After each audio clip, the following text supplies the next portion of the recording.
उपराष्ट्रपति चुनाव को लेकर वोटिंग जारी है। अब ऐसे में बड़ा सवाल यह है कि कौन किसकी जीत होने वाली है। हमारे साथ बातचीत करने के लिए समाजवादी पार्टी के सांसद कौशाम्बी से सर, जिस तरीके से अभी वोटिंग चल रही है, क्या लग रहा है इस बार एनडीए या इंडिया किसके कैंडिडेट की जीत होने वाली है? देखिए, सबसे पहले जैसे हर लोकतंत्र में होना चाहिए, दोनों पक्ष और विपक्ष का कोई कैंडिडेट खड़ा रहना चाहिए। एक तरफा कभी भी चुनाव नहीं होना चाहिए।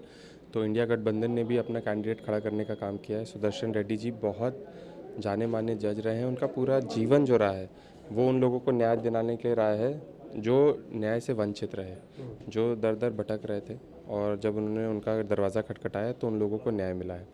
तो उनकी प्रोफाइल बहुत बड़ी है, बहुत पुरानी है, बहुत एक्सपीरियंस है। और अब वो कहीं ना कहीं वो इनको कैंडिडेट इसलिए बनाया गया था कि राज्यसभा में जिस तरीके से ऑपोजिशन की आवाज़ को दबाया गया और पूरे देश ने देखा है, वहाँ पे भी उन लोगों के लिए, इंडिया के लोगों के, यूथ के लिए, किसानों के लिए वो न्याय दिलाने का काम करेंगे। तो यही उम्मीद है कि सब सांसदों ने उनकी जो प्रोफाइल है उसको देखते हुए और जो आज देश के हालात है उसको देखते हुए वोट किया है। हमने भी वोट डाला है और यही उम्मीद है कि वो विजयी होकर के आएंगे। जी सर, जिस तरीके से आम आदमी पार्टी के जो विधायक हैं उन पर जो कार्रवाई हुई, जम्मू कश्मीर में गिरफ्तारी की गई, इसको आप कैसे देखते हैं, क्योंकि आपने भी इस पर ट्वीट किया? देखिए, चाहे जम्मू एंड कश्मीर में देख लीजिए या फिर पिछले हफ्ते आप दिल्ली में देख लीजिए, लगातार ईडी की कार्रवाई हो रही है। और मैं बार बार बोल रहा हूँ, ये जो इंडिपेंडेंट इंस्टीट्यूशंस अब इंडिया में इंडिपेंडेंट नहीं रहे हैं। ये गवर्नमेंट के दबाव में रहते हैं, गवर्नमेंट के इशारों पे चलते हैं। कोई भी भारतीय जनता पार्टी या सत्ता पक्ष के नेता पे कोई भी कार्रवाई नहीं होती है, छोटी मोटी कार्रवाई भी नहीं होती है। चाहे वो खुलेआम उत्तर प्रदेश में हम देखें कि खुलेआम अधिकारियों को थप्पड़ मार रहे हैं, गाली दे रहे हैं, या फिर खुलेआम चुनौती दे करके वहाँ पे जाकर के ध्रुवीकरण कर रहे हैं और वहाँ पे विवाद फैला रहे हैं भारतीय जनता पार्टी के लोग, लेकिन कोई कार्रवाई नहीं होती है। चाहे थानों में देख लीजिए, चाहे आधिकारिक रूप से देख लीजिए। तो ये बहुत दुर्भाग्य है। आज कोई भी इंस्टीट्यूशन इंडिपेंडेंट नहीं बचा है।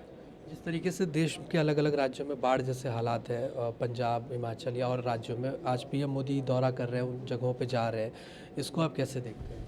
देखिए, मुझे लगता है दौरा करने से कुछ नहीं होगा जब तक एक एक्चुअली गवर्नमेंट एक बहुत बड़ा रिलीफ फंड नहीं उनके लिए तैयार करके उनको सौंपेगी। पंजाब में ये दिक्कत बहुत पहले से रही है और पंजाब के लोगों के साथ जब से किसान आंदोलन हुआ है तब से बहुत बड़ा भेदभाव रहा है सरकार के द्वारा।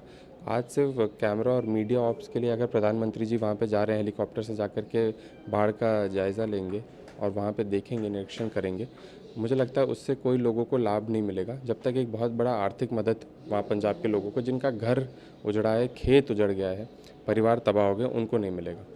आखिरी सवाल है, जिस तरीके से संजय राउत का एक बयान आया है, अब ट्वीट किया उन्होंने कहा है कि जो स्थिति नेपाल में है वो किसी भी देश में पैदा हो सकती है, सावधान, भारत माता की जय, वंदे मातरम। इसमें उन्होंने पीएम मोदी और बीजेपी को टैग किया है, क्योंकि नेपाल में जैसे वहाँ के प्रधानमंत्री ने इस्तीफा दिया, जो वहाँ पे हिंसा हुई, जिस तरह की घटना हुई, उसको लेकर संजय राउत एक तरह से सावधान या आगाह कर रहे हैं। इसको आप क्या देखते हैं, क्या भारत में भी ऐसे हालात पैदा हो सकते हैं नेपाल में? देखिए, जैसे नेपाल में हो रहा है वो बहुत बड़ा दुर्भाग्य है और जो हिंसा भी हुई वो भी निंदनीय है।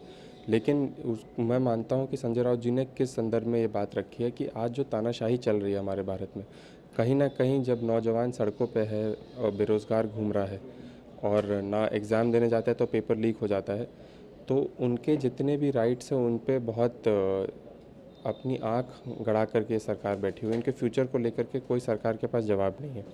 जितनी भी चीज़ें जो उनको सूट कर रही थी वो सरकार के पास नहीं है, ना वो प्रोवाइड कर पा रही है। और आपने जिस तरीके से ईडी और सीबीआई की बात की, लगातार छापेमारी की बात की, कहीं ना कहीं हर इंस्टीट्यूशन पे, हर चीज़ पे सरकार अपना दबाव डालना चाह रही है, अपना एक मौजूदगी दिखाना चाह रही है। आईबी बिल आने वाला है, मैं तो आप लोगों से कहूँगा कि आप लोग भी जब हमारी मदद से सड़कों पे आएंगे तब उस बिल की वापसी होगी। तो ऐसी चीज़ें आ रही हैं, ये नए नए बिल आ रहे हैं जिस पे आपके और हमारी निजी ज़िंदगी पे सरकार डायरेक्ट कांटेक्ट लेके एक फादर फिगर की तरह वहाँ पे हमारे को कंट्रोल करने के लिए खड़ी रहेगी।